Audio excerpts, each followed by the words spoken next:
하나님 말씀 창세기 42장 1절입니다.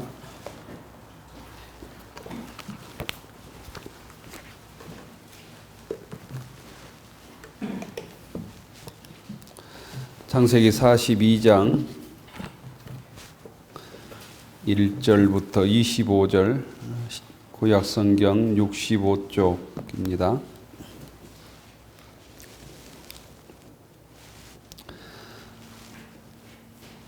창세기 42장 1절부터 25절까지 교독합시다. 그때 야곱이 애굽에 곡식이 있음을 보고 아들들에게 이르되 너희는 어찌하여 서로 바라보고만 있느냐?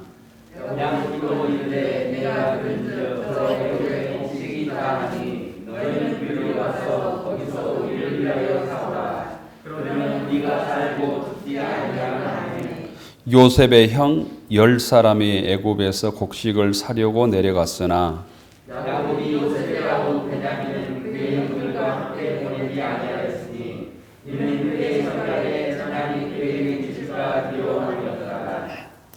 이스라엘의 아들들이 양식 사러 간 자 중에 있으니 가나안 땅에 기근이 있음이라.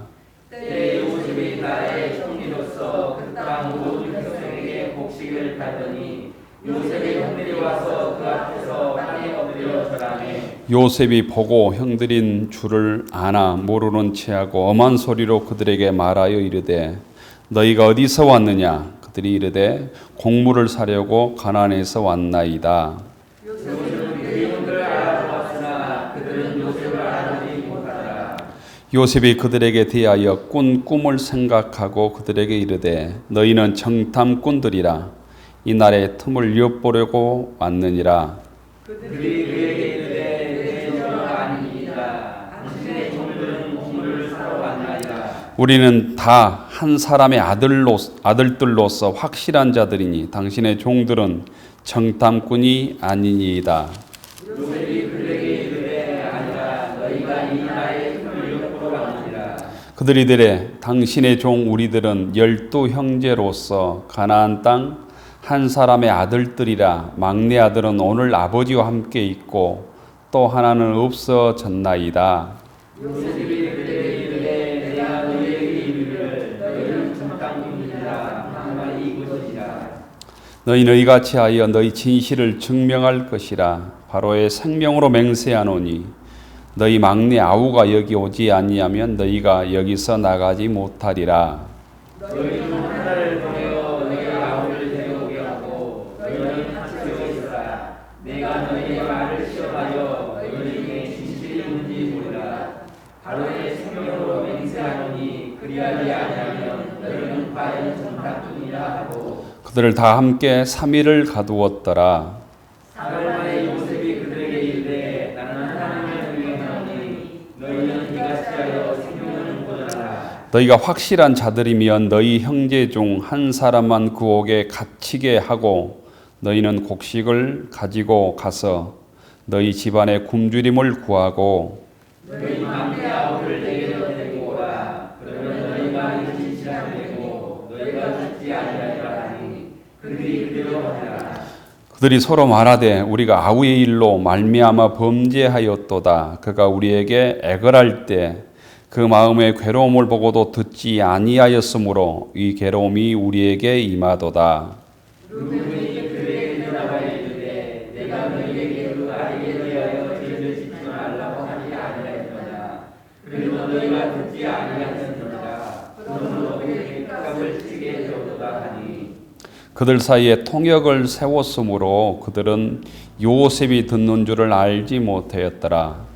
요셉이 그들을 따라가서 울고 다시 돌아와서 그들과 말하다가 그들 중에서 시몬을 끊어내어 그들의 눈앞에서 살펴하고 같이 읽읍시다. 명하여 곡물을 그 그릇에 채우게 하고 각 사람의 돈은 그의 자루에 도로 넣게 하고 또 길 양식을 그들에게 주게 하니 그대로 행하였더라. 아멘. 함께 은혜 받는 시간 되기를 축원합니다.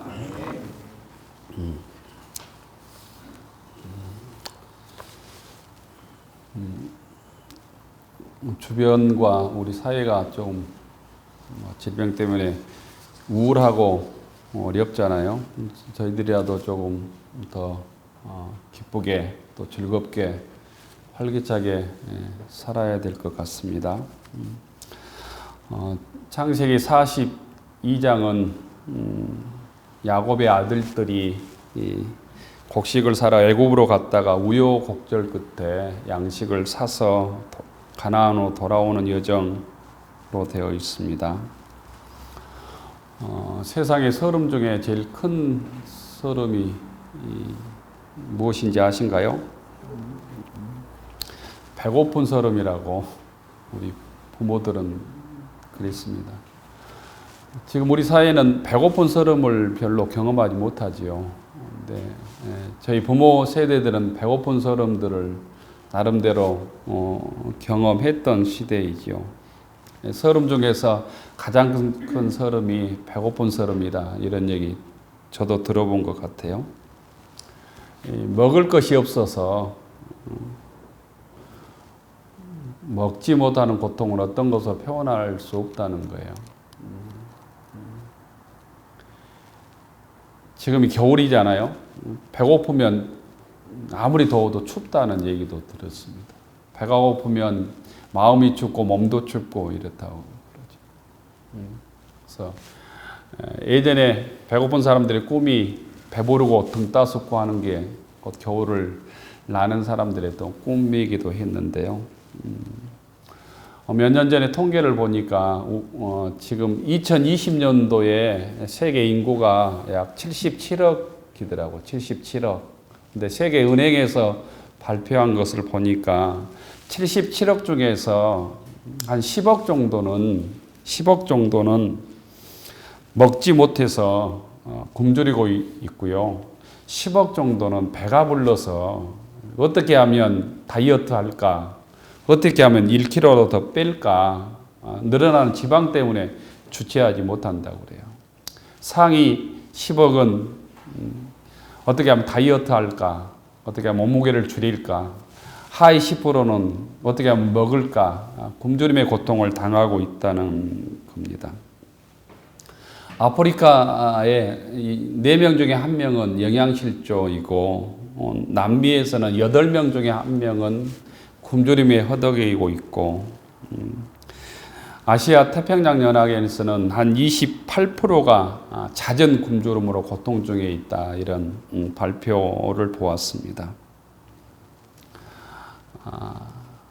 끊임없이 인구는 늘어나고 또 그에 비례해서 식량 증상도 끊임없이 되지만 그럼에도 불구하고 인류의 20%가 굶주림에 처해 있다라는 보고서를 봤는데요. 오늘 창세기 42장에도 이 굶주림을 해결하고자 식량을 찾아서 머나먼 길을 떠났던 야곱의 얘기를 우리가 볼 수 있습니다. 야곱의 식구들이 모두 합치면 몇 명 정도 되겠습니까? 정확히 얘기하면 66명입니다. 야곱의 가족들이. 66명이 아무리 적게 먹어도 하루에 먹는 양식, 한 달에 먹는 양식이 보통이 아니죠.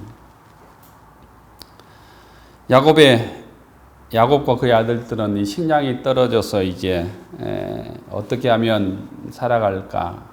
소위 배고픔, 기근으로 인한 배고픔이 현실로 다가온 것이죠.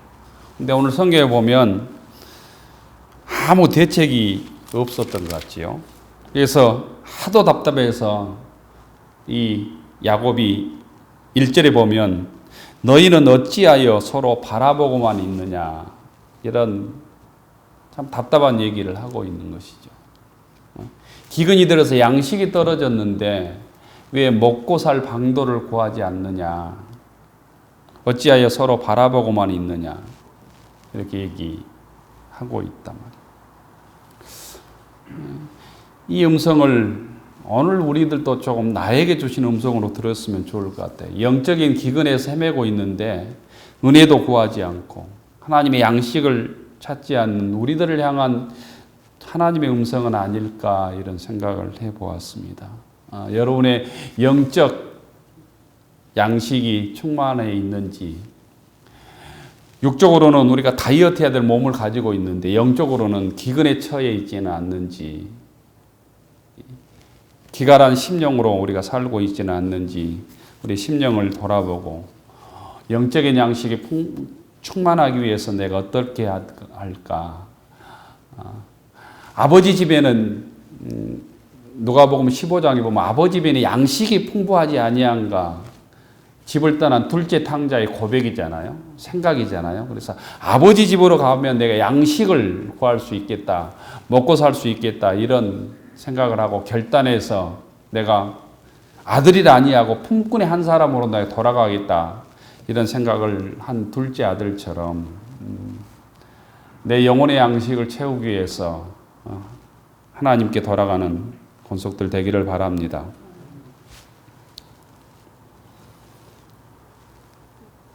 이 66명의 야곱의 가족 중에서 그럼에도 불구하고 가장 먼저 기쁜 소식을 들었던 사람이 야곱이었던 것 같죠. 애굽에는 양식이 있다고 들었다는 거예요. 애굽에 곡식이 있다 하니 너희는 그리로 가서 우리를 위하여 사오라 이렇게 얘기하죠. 애굽에 양식이 있다고 하는 소식을 가장 먼저 야곱이 듣고 자녀들에게 양식을 구해오라고 얘기합니다. 그리고 10명의 아들들을 보내고 막내 아들이 누구죠? 베냐민은 제외하죠. 베냐민을 빼고 10명의 아들들을 보냈던 야곱에게는 두 가지 이유 때문입니다. 하나는 베냐민이 어렸기도 하지만 라헬의 아들이었기 때문입니다. 라헬이 죽으면서 얻은 아들이 베냐민이고 요셉을 소위 잃었잖아요. 그래서 라헬의 이 아들이 유일하게 베냐민만 남아 있었기 때문입니다. 그래서 베냐민도 함께 보내면 요셉처럼 되지 않을까라는 걱정이 있었기 때문에 베냐민을 보내지 않지요. 사람은 우리가 여러분들 잘 생각해 보세요. 사람은 평생 동안 양식을 찾아는 인생이에요. 양식을 찾아 떠나는 인생입니다. 인류의 역사는 음식을 찾아 지금까지 이어지고 있다고 해도 과언이 아닙니다. 저 어렸을 때만 해도 동네마다 사람이 많았는데 60년대부터 먹고 살기 위해서 도시로 이주하잖아요. 서울로 가고. 그게 뭐예요? 먹고 살기 위해서 양식을 찾아 고향을 떠난 거죠. 지금은 도시가 한 80% 살고 있다고 그러잖아요. 도시에 먹거리가 있는 거예요. 양식이 있는 거예요. 직장이 있는 거예요. 일터가 있는 거죠. 대부분의 사람들은 그 일터를 통해서 월급을 받고 돈을 벌고 그 돈으로 양식을 지금 사는 체계 아니에요? 그러니까 우리가 소위 말 평생 동안 일터에서 일한다고 하는 것은 소위 양식을 찾아 내 삶의 자리를 옮겨온 삶이라고 말할 수 있는 것이죠. 야곱이 애굽에 양식이 있다고 하자 10명의 아들을 보낸 것처럼 우리 자식들도 직장을 찾아서 우리 집을 떠나고 우리 고향을 떠나기도 하고 또 이 나라를 떠나서 뭐 미국이든 다른 나라에까지 직장을 찾아서 떠나지 않습니까?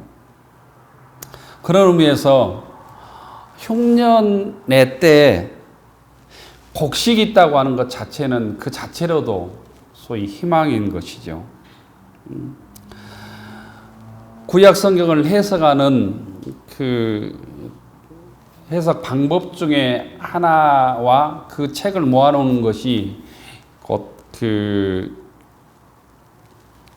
미드라시라고 하는 이스라엘 민족의 어떤 책이에요. 그것을 미드라시라고 하는데 그 책에 보면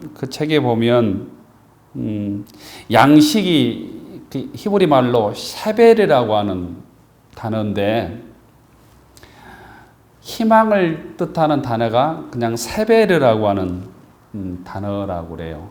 그러니까는 이 양식이 있다, 곡식이 있다, 미드라시에서는 이 양식을 뜻하는 세배를 그냥 희망을 뜻하는 세배로 읽어야 된다, 이런 얘기가 있다고 하는 기록이 공부하다 보니까 있더라고요.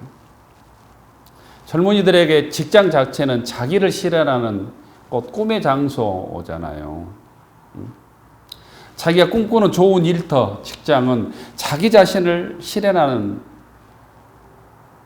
장소란 말이에요. 일터란 말이죠. 그 일터를 구하기 위해서 젊은이들이 1년, 2년, 3년, 몇 년씩 이렇게 있어서 공부하고 그러잖아요. 그러니까 야곱의 아들들에게 애굽이라고 하는 장소는 양식을 얻는 희망일 뿐 아니라 또한 내일의 희망이기도 한 것이죠. 그런 부분에서 우리가 신앙적으로 얘기하면 하나님의 말씀은 우리들에게 영적인 양식을 제공하는 곧 희망인 것이죠. 하나님의 말씀이 나에게 희망입니다라고 곧 고백하고 사는 것이 우리가 복을 받는 길이고 영적 양식을 구하는 길이다라는 거예요. 나중에 보면 야곱의 형제들이 애굽으로 그 양식을 찾아서 이주하게 되죠. 애굽을 통해서 풍부한 양식을 확보할 수 있었고, 나중에 보면 애굽의 고센 땅에서 야곱의 가족들이 소위 넉넉한 생활을 하게 됩니다. 그런 의미에서 육적으로 보면 야곱의 가족들에게는 애굽이 소위 희망의 땅이었던 것이죠. 그런데 6절에 보면 야곱이 어린 시절 연달아 꾸었던 두 개의 꿈을 생각하는 말씀이 나와요. 37장에 보면 야곱이 두 가지의 꿈을 꾸잖아요. 하나는 곡식단들이 자기에게 절하는 꿈을 꾸었고, 두 번째는 해와 달과 별들이 자기의 절하는 꿈을 꾸었는데, 예기치 않는 상황 속에서 어느 순간 6절에 보면 하나님께서 예기치 않는 방법으로 그 꿈의 일부가 성취되고 있는 것을 보여줍니다. 6절을 한번 보세요. 6절 같이 한번 읽어봅시다. 시작. 때 요셉이 나라의 총리로서 그 땅 모든 백성의 곡식을 팔더니 요셉의 형들이 와서 그 앞에서 땅에 엎드려 절하며. 곡식단들이 자기에게 절을 했잖아요, 꿈속에서. 그런데 어느 순간 이 6절에 보면 그 형들은 알지도 못한 사이에 야곱의 첫 번째 꿈이 이루어지는 것이죠.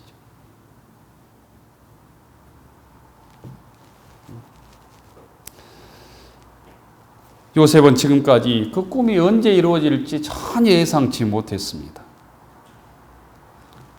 우리들도 마찬가지예요. 우리가 꿈꾸는 믿음의 꿈이 언제 이루어질지 우리가 알지 못하지만 주님께서 생각하시는 때 요셉에게 이루어질 것처럼 우리에게도 그 꿈이 이루어질 날이 있음을 믿을 수 있기를 바랍니다.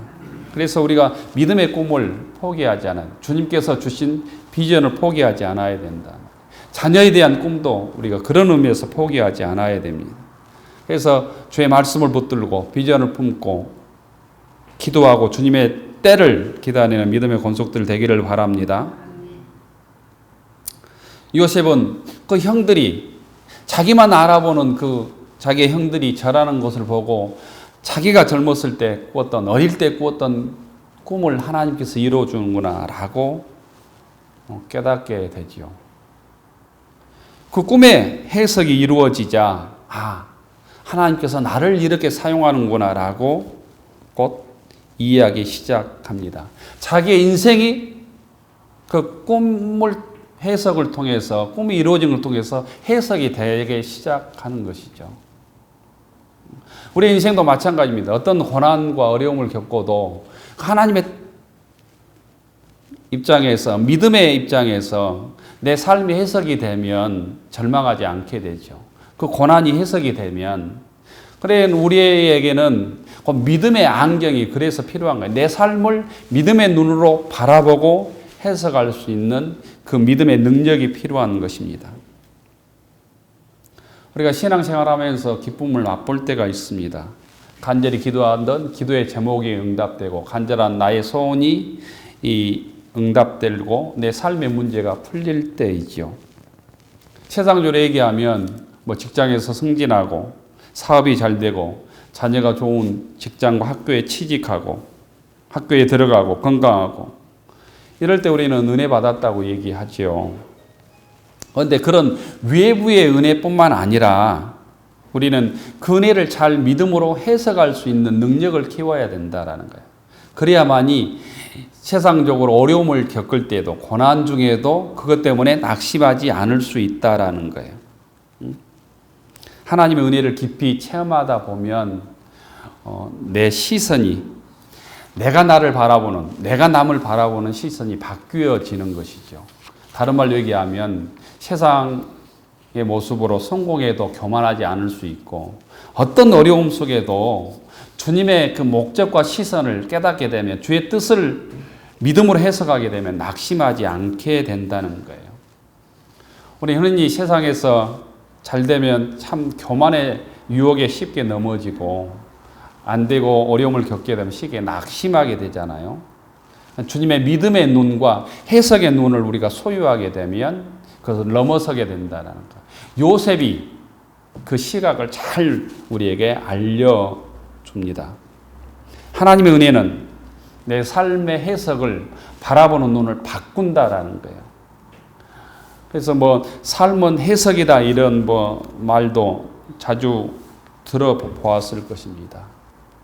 내 삶을 어떻게 바라보느냐, 어떻게 해석하느냐에 따라서 감사할 수도 있고 불평할 수도 있다는 것입니다. 그런 의미에서 하나님께서 우리에게 정말 세상 속에 자랑할 거리를 주셨다면, 건강을 주셨다면, 또 성공을 주셨다면, 세상에서 큰 명예를 주셨다면 왜 하나님께서 나에게 그런 은혜를 주셨을까? 그것을 통해서 하나님의 영광을 드러내는 권속들 되기를 바랍니다. 반대로 내가 어려움 중에 있다면, 고난 중에 있다면, 실패의 연속 중에 있다면 그것을 통해서 깨닫게 하시는 하나님의 뜻과 은혜를 부여잡고 그 고난의 길 속에 낙심하지 않는 믿음의 권속들 되기를 축원합니다. 여기 보면 이제 형들을 3일 동안 가두게 되지요. 요셉은 3일 동안 가두은 다음에 한 사람만 가고 10사람은 여기 9사람은 여기 있으라 이런 다음에 3일 동안 가둔 다음에 그 계획을 변경해서 한 사람은 오게 가두고 나머지 9명은 가나안으로 돌아가게 하죠. 그래야 그 가족들이 살 수 있다고 하는 아버지와 곧 60명 가까운 가족들이 살 수 있다고 하는 것을 생각했을 거예요. 요셉이 깊게 생각을 했겠죠. 한 사람이 양식을 갖고 가면 60명 가까운 가족들이 살 수 없잖아요. 그래서 한 사람은 남게 하는데 둘째 아들 시므온을 감옥에 이렇게 붙잡아 놓고 다른 사람들은 이제 보내게 되지요. 19절에 보면 너희가 확실한 자들이면 너희 중에 한 사람은 옥에 갇히게 하고 너희는 곡식을 가지고 와서 너희 집안의 굶주림을 구하라. 이 말 속에는 곧 요셉이 형들과 그 가족을 깊이 생각하는, 아버지를 깊이 생각하는 곧 믿음이 들어가 있는 것이죠. 그러면서 20절에 막내 아우를 데리고 오라고 얘기합니다. 그래야만 너희들의 진실함이 증명된다라는 얘기를 하게 됩니다. 만약 돌아오지 않으면 시므온이 죽을 수밖에 없게 된 것이죠. 요셉의 이런 행동은 형들을 처벌하기 위한, 벌을 내리기 위해서가 아니라 그들로 하여금 뭔가를 생각나게 하기 위함이에요. 20년 전에 자신들의 행동을 돌아보게 하기 위함이다 말이죠. 요셉이 17살 때 형들에 의해서 팔리게 되잖아요. 지금 요셉은 39살 내지 40살 될 때예요. 왜냐하면 30살 때 총리가 되죠. 근데 풍년이 7년 되잖아요. 풍년이 7년 되고 흉년이 한 1, 2년, 2, 3년 후에 이 일이 일어난 거예요. 그러니까 우리가 짐작하기에 39이나 40살 될 때 이 일이 일어난 거예요. 그런데 그래서 보면 20년 전에 17살 때 39이면 22년 전에 그 형들의 행동을 기억하기 위해서 시몬을 옥에 가두게 된 것이죠. 그래서 22절에 보면 21절과 22절에 보면 그렇게 기록을 하고 있지요. 21절을 한번 읽어 보십시다. 21절. 20년 전에 이 얘기를 자기들이 회고하고 있어요. 시작. 그들이 서로 말하되 우리가 아우의 일로 말미암아 범죄하였도다. 그가 우리에게 애걸할 때 그 마음의 괴로움을 듣고도 보지 아니하였으므로 이 괴로움이 우리에게 임하도다. 22절까지 읽어봅시다. 루벤이 그들에게 대답하여 이르되 내가 너희에게 이 아이에 대하여 죄를 짓지 말라고 하지 아니하였더냐. 그래도 너희가 듣지 아니하여 그러므로 너희 핏값을 그에 치르게 되었도다 하니 아우의 일로 범죄하였도다. 요셉을 자기 동생을 노예로 팔아버린 얘기를 하고 있는 것이죠. 22절에 보면 루벤이 큰형이 우리가 그의 요셉을 판 죄값을 지금 치르고 있는 것이다 라고 고백하죠.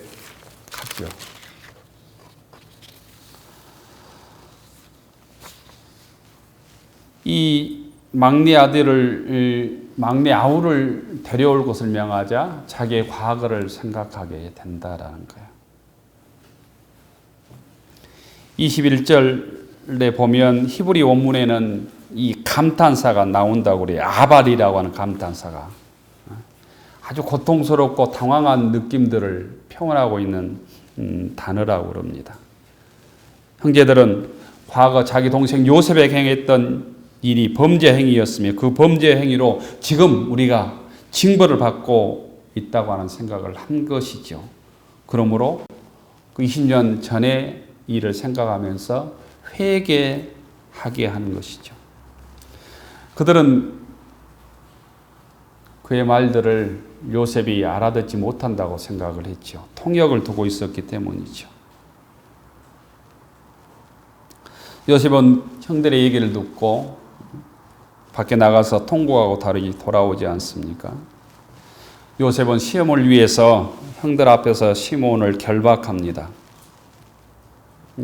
루벤을 두지 않고 시몬을 결박했던 두 가지 이유가 있었습니다. 하나는 이 루벤 큰아들은 자기를 팔 때 팔지 말자고 했잖아요. 그리고 또 아버지에게 돌아갈 때 루벤이 큰아들로서 아버지의 역할들을 해야 했기 때문입니다.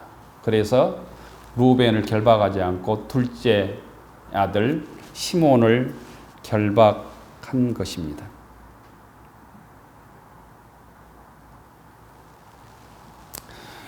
(20년) 만에 자기 형들을 만난 요셉이 아주 형제들을 아주 거칠게 다루잖아요. 너희들이 정탐꾼 아니냐 끊임없이 얘기합니다. 정탐꾼 4번이나 그 정탐꾼 아니냐. 우리로 얘기하면 뭐예요? 간첩 아니냐. 북에서 온 간첩 아니냐. 거칠게 몰아붙입니다.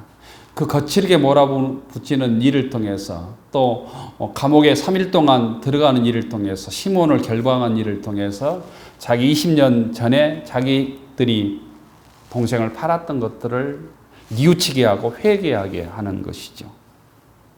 말제 아우를 데려오라 하면서 자기들의 죄가를 회개하게 한 것입니다. 21절에 범죄하였도다. 그의 핏값을 치르게 되었도다. 우리들도 마찬가지입니다.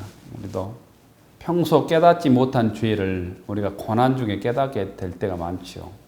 잘 나갈 때는 나의 과거와 나의 부끄러움과 내 죄악을 다 잊어버립니다.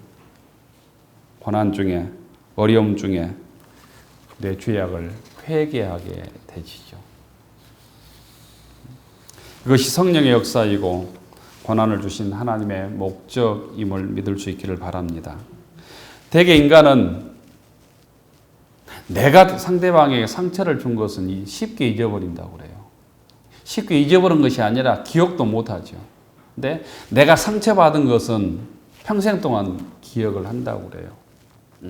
부모에게 상처받은 것, 뭐 친구에게 상처받은 것, 또 신앙생활하면서 교우들에게 상처받은 것, 목회자에게 상처받은 것. 상처를 준 사람은 기억도 못하는데 상처받은 것은 평생 기억한단 말이죠.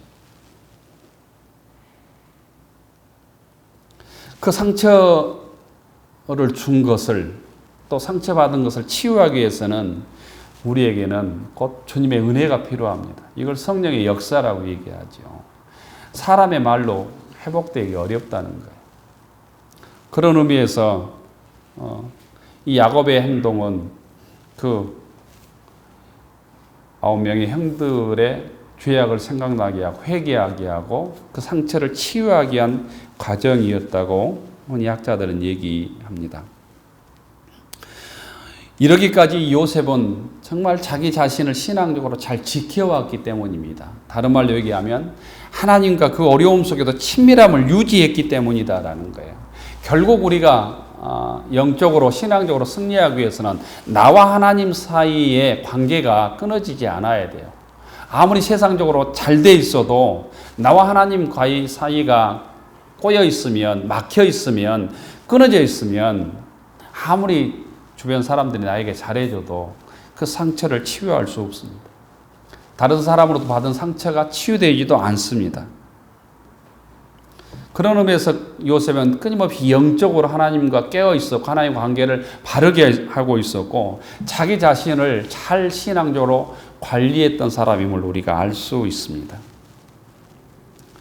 우리 인간의 인생의 성패는 신앙적으로 보면 나와 하나님과의 관계, 나와 이웃과의 관계, 또 내면 속에 곧 내 자신과의 관계를 어떻게 하느냐에 따라서 달라진다고 그래요.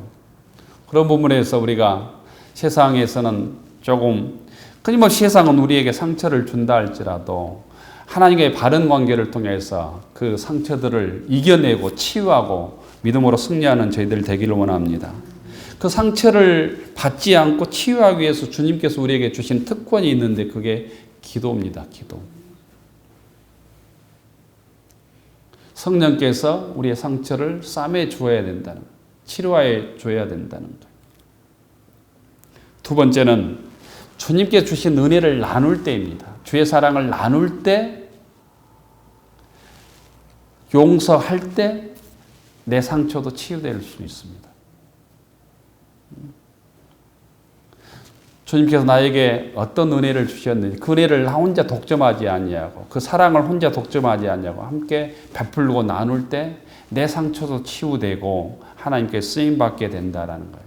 요셉이 총리가 되어서 그 상처를 치유받지 못하고 분노가 있었다면 그 형들을 만났을 때 어떤 방법으로든 곧 보복했을 것입니다. 하지만 하나님과의 바른 관계를 통해서 그 상처가 치유됐기 때문에 형제들을 만났을 때 보복하지 아니하고 어떻게 형제들의 그 상처 또 스스로 20년 동안 그 형제들도 동생을 팔았다고 하는 죄책감에서 자유롭지 못했던 것이죠.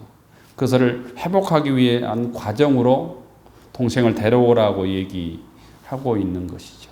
그때 형제들은 자기의 죄를 뉘우치게 되는 것이죠.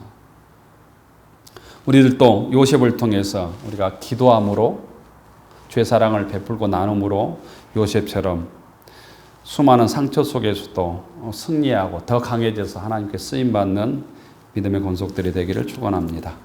기도합시다. 좋으신 하나님,